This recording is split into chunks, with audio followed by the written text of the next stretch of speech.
This is how to fix the error code F0242 on your Worcester Bosch boiler.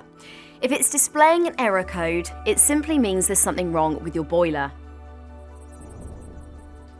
With the Greenstar iSystem boiler, this problem is likely caused by installing the wrong heat control module, HCM. This is either because the HCM is loose in your boiler or the wrong control box has been installed. First, let's try resetting your boiler. If the error is still showing after you've pressed reset, then we'll need to look a little deeper, and this isn't something you can fix here. For more advice or to arrange a visit straight away from one of our Gas Safe Registered engineers, just click the Get in Touch link below.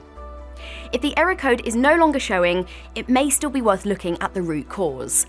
If you haven't had a service in the last 12 months, then we would advise booking a visit through the link below, as this may help to identify the original issue and avoid any further damage to your boiler.